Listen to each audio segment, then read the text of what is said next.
Man, Dalio just came out with a really stupid article. So stupid I had to talk about it. It's an opinion piece in the Financial Times called "Don't Be Blind to China's Rise in a Changing World. Anti-Beijing bias has blinded too many for too long to opportunities." So we're going to talk about this article, but basically what he's saying is that you all are being really dumb for being anti-CCP. So he's calling people out for that bias, which is funny because I've been calling Dalio out for his bias for China in the CCP. So now we got this Spider-Man meme situation, just pointing at each other, saying the other is biased. And at this point, maybe I am biased. I'm biased against the CCP and I'm biased against Dalio for sure. But that's why I figured we'd talk about it, which is why I want to hear your thoughts down below in the comments as you're going through this. And by the way, no matter how sick and tired I am of Dalio, he still has a lot of good information. We have a whole series about it. And I finally put all the videos together about his changing new world order. It's this article series he's doing on LinkedIn. So we're breaking it down video by video, and I put them all here in this playlist. So I'll put a link to that playlist in this video and down below in the description comments. You can catch up by watching this playlist. It's biased information, but it is good information. And honestly, none of the stuff we're talking about has the potential to make you money right now, but this training does. And in this free training, we go over my investment strategy and the one all our Fallible members use as well. So definitely check this out if you haven't already. There's a link in this video and down below in the description and comments again. So this is the actionable stuff you should definitely check out if you're investing in these markets, because China does not exactly affect our market too much yet. So let's see what little commie Dalio has to say. So he said, "For as long as I can remember, people have said that China cannot succeed. Communism doesn't work. Authoritarianism doesn't work. The Chinese aren't creative. They have a big problem with bad debts and property speculation. Yet, every day we see China succeeding in exceptional ways." So just from this first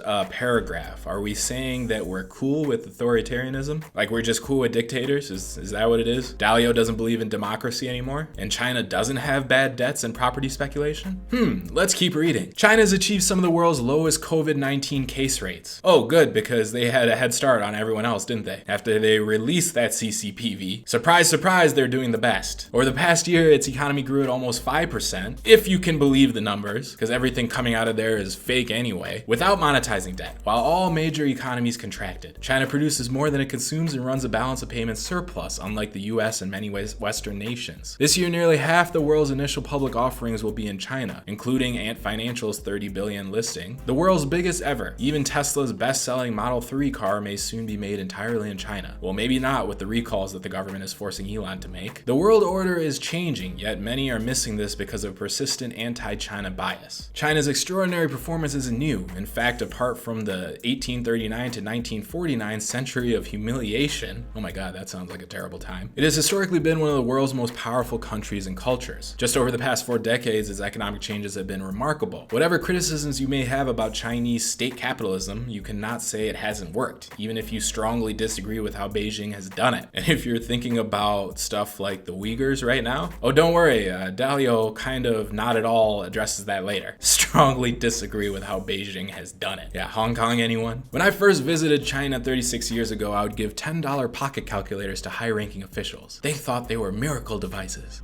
Dalio the savior. Now China rivals the US in advanced technologies and will probably take the lead in 5 years. Since 1984, per capita incomes have risen more than 30 times. Life expectancy has increased by a decade and poverty rates have fallen nearly to zero. In 1990, China's first stock market was launched, designed by 7 young patriots who I knew. Since then, it has become the second largest in the world. All this is to say that China's rise has giant political, economic, and investment implications. Politically, China has become a major issue for both parties in the US, which fears its rise, spreading global influence, and rejects its authoritarian model and treatment of minorities such as the Uyghur Muslims. China's rejoinder is that a strong hand is needed to maintain order. What happens inside its borders is its business, and the US has its own human rights problems. Its sovereignty over Taiwan, Hong Kong, and other areas are also big issues that are hotly disputed. Nobody knows how these tensions will pan out, but they will affect us all. I guess that's all Dalio is going to say about that. The fact that the US thinks these are problems, so Dalio doesn't? I don't know if I've said this already in a previous video, but there are literally images of Chinese buildings that mimic Taiwanese government buildings, basically implying that they're running drills for invading Taiwan. And I've seen a lot of evidence pointing in that direction, especially after the success in Hong Kong. But this is all cool because a strong hand is needed to maintain order, which by Dalio saying nothing against that, I guess he agrees with it. it. Meanwhile, China's economy is roughly the same size as the US's and expanding at a faster pace, so time is on China's side. It has a growing population of well-educated people with around a third of the world's science and technology university majors, 3 times the US share. It also produces and collects vastly more data to process with artificial intelligence. For many in the West, this has a dark side in terms of state surveillance. But for many Chinese, it reinforces positive social norms while also promising vast efficiencies. You know what they do with this data? Well, they actually have cameras over suspicious people's houses. This happens to Uyghurs a lot. And not just Uyghurs, but anyone living by them. So what they do is record the person's in and out frequencies out of their house. They record where they're going, and then they put it into a huge AI computer, which gives each person a rating on how radical they might be becoming. Radical in terms of becoming a Muslim. And again, I don't mean radical in the sense of terrorist. I mean radical in the sense that a person is following a faith, religion, or something other than what the CCP wants. And as soon as you trigger that little thing and all that wonderful data that they're collecting, they come and grab you. So this reinforcing positive social norms, like I don't know how Dalio is saying that when to the CCP, this means getting rid of whole cultures. And now I don't know if you've heard, but they're going after Mongolians. They're trying to wipe that culture away. It's nuts. One way to look at China's relative power is that with 4 times the US population, when its per capita income reaches half the US's in about 25 years, its economy will be twice as large. Last, there are investment implications. As a global macro investor, I think a lot about how much I should invest where, looking at fundamentals and how others are positioned. China's fundamentals are strong, its assets relatively attractively priced, and the world is underweight Chinese stocks and bonds. These currently account for 3% or less of foreign portfolio holdings. A natural weighting would be closer to 15%. The discrepancy is at least in part due to anti-Chinese bias. Okay. Another thing is, I don't think it's anti-Chinese bias. I think it's specifically anti-CCP bias. It's not the people, it's the government. I think it is about to change. Chinese markets are opening up to foreigners who can now access at least 60% of them compared to 1% in 2015. Yeah, and how many people are getting screwed by terrible practices and reporting from this opening of the market? Benchmark weights and major indices are rising. As a result, I expect China to enjoy favorable capital inflows that will support the currency, already at a 2-year high, and financial markets too. All this argues for a China overweight in my portfolio. Of course, things can go wrong in any country. Beijing may not stay its current course of economic reform, though I doubt that will happen. The US and China are also competing fiercely, some say warring, over trade, technology, geopolitics, capital markets, and military power. No one can know how bad these wars will be, which country will win, or how. That's why I diversify and allocate money to both countries. Oh, of course, you're so objective, Dalio, not biased at all. In the long run, timeless and universal truths determine why countries succeed or fail. Empires rise when they're productive, financially sound, earn more than they spend, and increase assets faster than their liabilities. This tends to happen when their people are well educated, work hard, and behave civilly. Objectively compare China with the US on these measures, and the fundamentals clearly favor China. And he does that in the ongoing study, and that's the one that we cover in this series, by the way. Prejudice and bias always blinds people to opportunity. So if you have been a China skeptic for reasons that don't square with what is happening there, I suggest you clear your mind. Oh, thank you, Dalio. Likewise for events in the US and its place in both the changing world. The eve of the US election is a good time to reflect on both. So basically, let's all agree that the US is collapsing and China is going to be the new leader. So let's fall in line, because Dalio clearly has. I don't know. I don't get it. Like, regardless of if it's true, right? China is going to take over. Are you cool with just glossing over all the terrible things that they do? Something doesn't make sense. Because if we assume that Dalio is just completely objective, right? He's just an investor. He's just trying to go where the most money can be made. Well, how much is enough? You're already worth 19 billion or whatever. You can literally have anything you want, but do you need the extra money from China? So maybe it's not the money. Maybe it's just the love of the game. He just loves investing where you can get a great return. What's wrong with that, right? Well, in my opinion, even if you love the game, the way you're making money is important. Like if you're a slumlord and you become rich, is that right? Is that cool? It's not cool, man. The way I see it, even if you love the game, you gotta play that game within certain rules. That's what makes a game,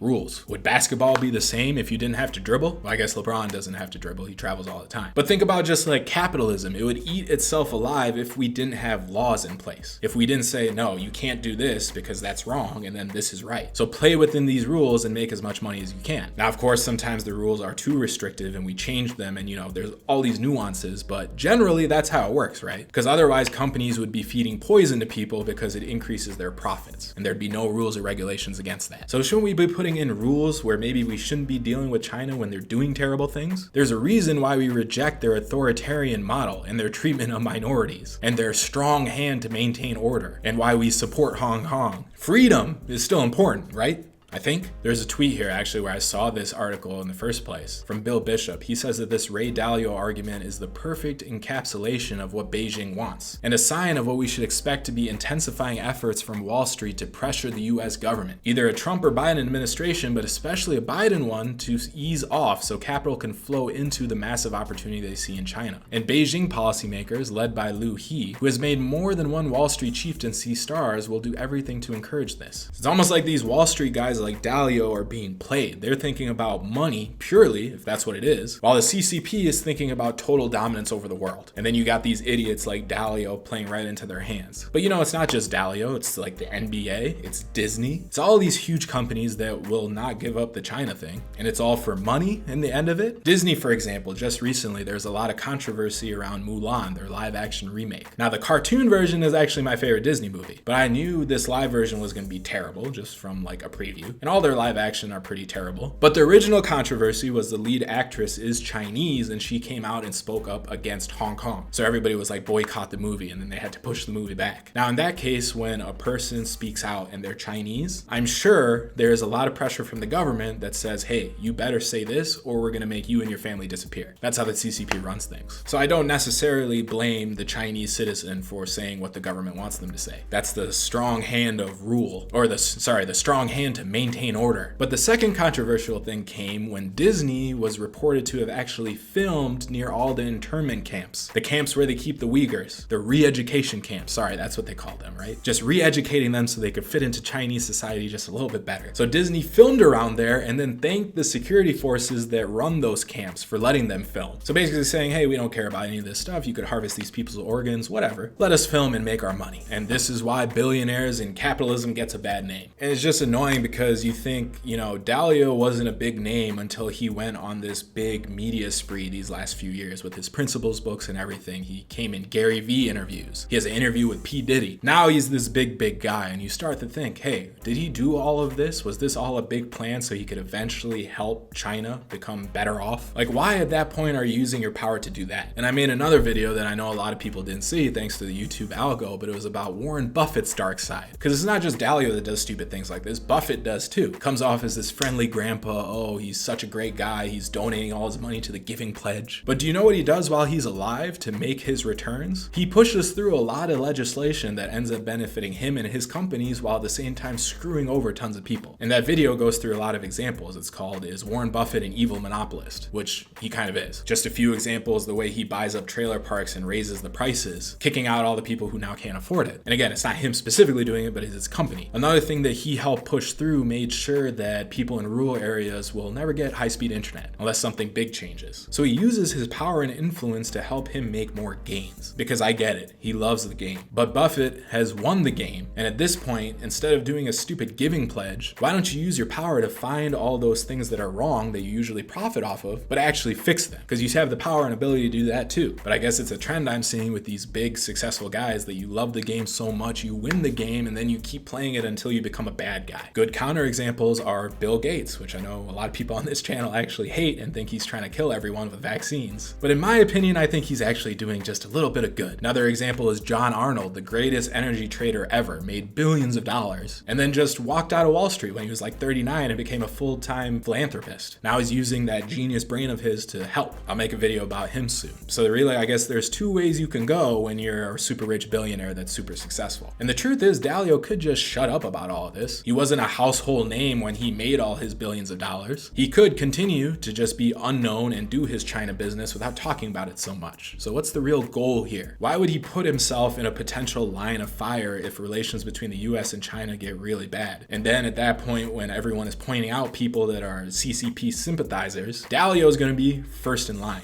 And who knows what can happen then. So I always question, like, where is Dalio's PR guy? Why is it worth it to do this? Why are you putting your neck out for the CCP, who could end you in a second? They don't care. In fact, Dalio, why don't you just move to China then? Why are you still living here? All your interests are there. It looks like China's gonna take over. Go become a Chinese citizen. But I don't know, maybe I'm biased because that's what Dalio is calling me. And you know what? I am biased. So you can let me know what you think in the comments. But I just don't know how this is okay. And remember, if you want to learn more about what Dalio is saying with this whole changing changing world order thing, we got that video series. So there'll be a link to that playlist. And if you want to focus on your own investments, I know this is kind of a off topic, but this training is a lot more actionable. So make sure you take that, because you're not a billionaire and you're not an evil person. This is a legit strategy to make money. So there's a link to that in this video and down below in the description and comments as well. Definitely check it out. And watch this playlist, subscribe, and I will see you in the next video. Stay fallible out there. Bye.